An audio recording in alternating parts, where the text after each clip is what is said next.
Retrospectiva JBR News 2024, o ano na economia. Olá, Rodolfo. Oi, Alexandre. Oi, amigas, amigos. Vocês que nos prestigiaram durante toda esta semana de retrospectiva, nós chegamos ao último episódio.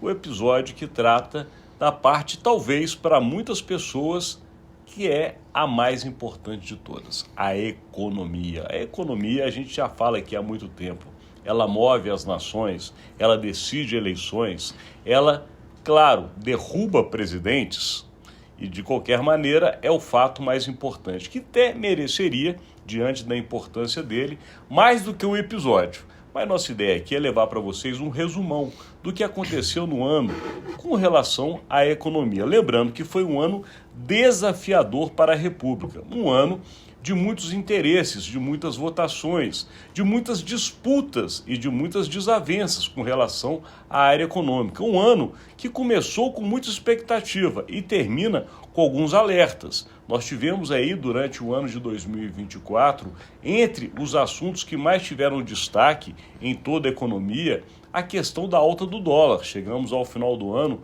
com dólar que ultrapassou R$6, nunca visto na sua história, com mudanças no Banco Central, justamente agora que teremos, no início do próximo ano, a troca do seu presidente, indicação de novos diretores, mas um Banco Central que também elevou a taxa de juros acima do esperado e a contragosto do presidente da República, que acabou mantendo o seu atual ministro da Fazenda, que é Fernando Haddad, e que conseguiu uma grande vitória. Afinal de contas, a reforma tributária foi finalmente aprovada depois de mais de 30 anos no Brasil. E como se não bastasse tudo isso, o governo também enviou para o Congresso Nacional, neste fechamento de ano, um pacote de ajuste fiscal, ou como também tem sido chamado, de corte de gastos. Enfim, um ano na economia muito importante, né, Rodolfo Lago? Sem dúvida, né, Alexandre? Um ano desafiador, né? Realmente, durante o ano inteiro, a gente viu ali, enfim, todos os esforços do governo ali para tentar conter essa situação, gerando aí diversos reflexos, né? E atingindo, né, a parte mais sensível do nosso corpo, que é o nosso bolso, né? Então, realmente um ano muito desafiador com todas essas questões. O dólar chegando aí a esses patamares muito altos, né? De mais de R$6, né? Exigindo intervenções, e aí isso daí gerando toda a bola de neve que gera a partir disso. Quer dizer, a economia brasileira é muito dependente, né, de importações de vários casos, né? O pão que você come todos os dias no café da manhã depende de importação de trigo, então impacta quando o dólar sobe no preço desse e de outros produtos, e então você vai tendo ali todas as consequências dessa coisa. Se o dólar sobe, a inflação sobe, inflação subindo, o Banco Central se vê obrigado a aumentar a taxa de juros para tentar conter altas maiores da inflação. A taxa de juros brasileira chega aí aos patamares mais altos do mundo, né? Nessa queda de braço. O presidente Lula reclama, a economia brasileira fica, de certa forma, estagnada por conta dessa taxa alta de juros, e aí, enfim, o governo acaba não conseguindo fazer as entregas das boas notícias que gostaria. Deu até algumas, né? Porque apesar de toda essa situação, o Brasil cresceu, o PIB brasileiro cresceu acima da expectativa, o Produto Interno Bruto, esse ano. Mas, enfim, um ano todo muito tenso, uma relação muito tensa com o Congresso Nacional, o governo se vendo obrigado a liberar verbas bilionárias de emendas orçamentárias para conseguir aprovar as suas coisas, enfim, toda essa situação, mas que termina com uma notícia boa para o governo e para o país como um todo, né, Alexandre, que é a aprovação do projeto que regulamenta a reforma tributária, colocando então nos trilhos uma reforma tributária que ainda não começa agora, a gente só vai ter os novos impostos em 2033, mas enfim, com a regulamentação do projeto, esse horizonte fica agora clareado, e isso é um marco importante para a história econômica do país. Um marco importante até porque os desafios da economia continuam, já que as entregas prometidas pelo presidente da República durante a sua campanha ainda não aconteceram, pelo menos a população ainda não percebeu. Isso, inclusive, foi uma das reclamações que o presidente tem feito no decorrer desse ano, porque ele precisa fazer a entrega que já se espera seja de melhoria da qualidade de vida da população, aumento do poder de consumo e até um pouco de dinheiro para guardar na poupança, mas até agora isso não aconteceu. Agora, fatos positivos, como você ressaltou, Rodolfo, aconteceram, e até preparando o cenário do próximo ano. Nós tivemos um acordo importante entre o Mercosul e a União Europeia, um acordo que agora, de imediato, não traz benefícios, mas a curtíssimo prazo vai trazer, em especial porque nós estamos aí entrando no ano de 2025 com um novo presidente nos Estados Unidos.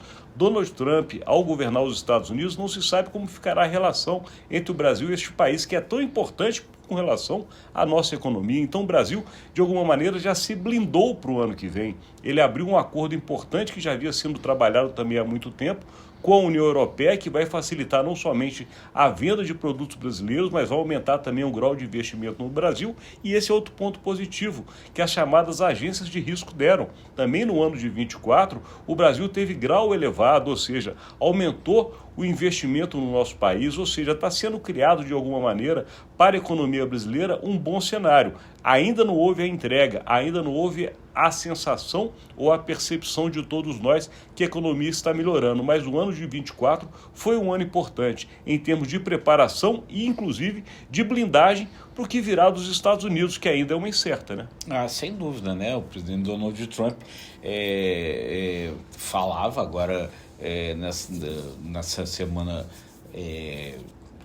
que passou, que tem que seguir o exemplo do Brasil. O Brasil taxa muito e ele vai taxar muito também, ou seja, ele já deu uma sinalização de que pode apertar esse jogo. Mas aí, como você falou, realmente o Brasil aí tem um outro marco importante, que é a aprovação desse acordo do Mercosul com a União Europeia, que ainda tem detalhes aí, reações ali, especialmente na França, para ver como é que isso vai se produzir na prática, mas enfim, é um avanço econômico e diplomático importante também.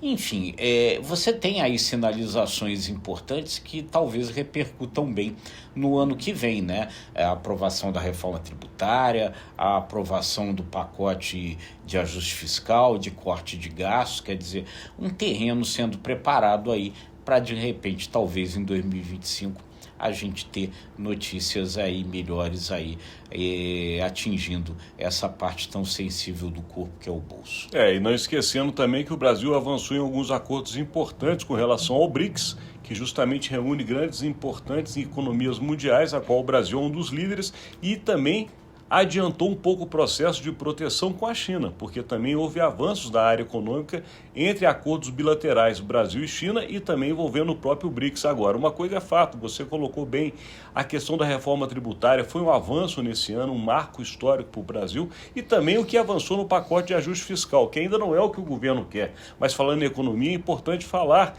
que o governo já prepara para o próximo ano uma reforma da renda, onde ele quer mexer em privilégios, em benefícios de algumas categorias no Brasil, inclusive do próprio setor militar, também com relação ao judiciário, questão de teto de salários, ou seja, muitas medidas estão previstas para o ano que vem. Agora a gente sabe, como você também lembrou, tudo isso aconteceu graças às bilionárias emendas, né, Rodolfo Lago? Não podemos falar de economia sem esquecer o que foi gasto no Brasil com relação à aprovação de projetos de interesse pelo Congresso Nacional. Os parlamentares colocaram um preço altíssimo, chegamos a quase 50 bilhões em reais de emendas liberadas, uma previsão de crescimento para o próximo ano de 2025. Então, é aquela sempre incógnita que a gente fica colocando como é que vai ser o posicionamento do Congresso, porque um Congresso que é sempre tão sensível ao mercado financeiro, que pede ao Brasil uma regularização com relação aos gastos, um rigor mais duro com relação ao que está sendo feito em toda a política fiscal brasileira,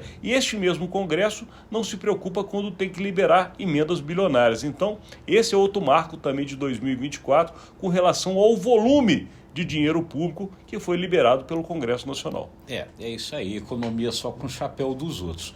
Mas, enfim, é toda uma situação aí complicada com alguns, em 2024, mas quem sabe, né, projetando aí um 2025 melhor para todos nós. E daqui a gente encerra, viu? Encerramos essa semana, agradecendo muito a sua audiência, você nos acompanhando em todos esses dias. Foram 5 dias levando temas importantes que aconteceram no ano de 2024, que impactaram a vida de todos nós. E para a próxima semana, já planejamos, né, Rodolfo Lago? Já, inclusive, preparamos para vocês as perspectivas para 2025. Afinal de contas, agora o ano novo vai chegar. E já que nós estamos aqui no fechamento dessa semana, indo para o próximo ano, já vamos finalizar, agradecendo a sua audiência, já desejando um bom 2025 e também que você esteja conosco. Segunda-feira começa um novo episódio, Perspectivas JBR News 2025.